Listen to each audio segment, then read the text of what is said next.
విజయ్ ప్రభుత్వంపై స్టాలిన్ సంచలన వ్యాఖ్యలు చేశారు. టీవీకే ప్రభుత్వం ఎప్పుడైనా కూలిపోవచ్చంటూ సంచలన వ్యాఖ్యలు చేశారు. ఆయన ముందస్తు ఎన్నికలకు సిద్ధం కావాలని స్టాలిన్ క్యాడర్కి పిలుపునిచ్చారు.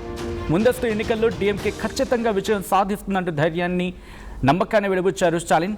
డీఎంకే నేతల సమావేశంలో స్టాలిన్ సంచలన వ్యాఖ్యలు చేశారు. డీఎంకే ఓటమికి గల కారణాలను విశ్లేషించి ప్రజల అభిప్రాయాన్ని సేకరించేందుకు 36 మంది సభ్యులతో కమిటీ సిద్ధంగా ఉంది అంటూ కూడా చెప్పుకొచ్చారు.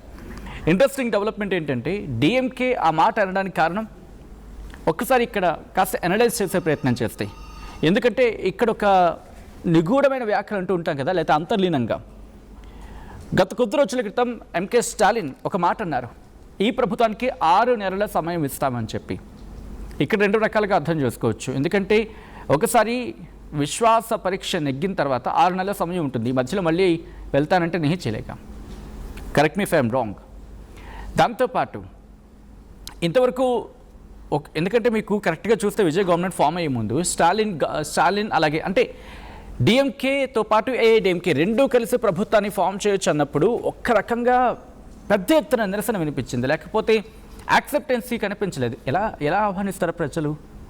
ఇన్నాళ్ళు డిఎంకే లేకపోతే ఏఐడిఎంకే, ఇటు వీళ్ళిద్దరితో విసిగిపోయి కదా టీవీకేకి మద్దతు ఇచ్చింది, లేక టీవీకేకి వైపు మళ్ళింది. అఫ్కోర్స్ పూర్తిస్థాయి మెజారిటీ ఇవ్వకపోయి ఉండొచ్చు. అయితే ఈ 107 అంటే 108 అయినప్పటికీ విజయ్ ఒక స్థానంలో రిజైన్ చేయాలి కాబట్టి తిరుచికి 107. అయితే ఇక్కడ ఇంకొక మాట ఉంది, మీరు గమనిస్తే తిరుచి సీట్ నుంచి డిఎంకే తరపున ఎంకే స్టాలిన్ పోటీ చేయొచ్చు అనేది గట్టిగా వినిపిస్తున్నమాట. ఎందుకంటే అక్కడ బై ఎలక్షన్ కన్ఫామ్గా వస్తుంది కూడా, ఈ 6 నెలల్లో ఎప్పుడైనా రావచ్చు. కాబట్టి ఎంకే స్టాలిన్ అక్కడ గెలిచారనుకుందాం, ఆయన అసెంబ్లీలో ప్రతిపక్ష నేత అవుతారు.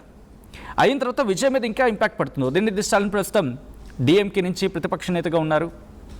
లీడర్ ఆఫ్ ద అపోజిషన్కి సంబంధించి మాట్లాడుకునే సందర్భంలో వేరే పరిస్థితి ఉంటే డిఎంకే పార్టీకి సంబంధించి శాసనసభ పక్షనేతగా ఎల్ఓపి అంటారు కదా, సో శాసనసభ పక్షనేతగా డిఎంకే నుంచి ఉదయనిధి స్టాలిన్ ఉన్నారు.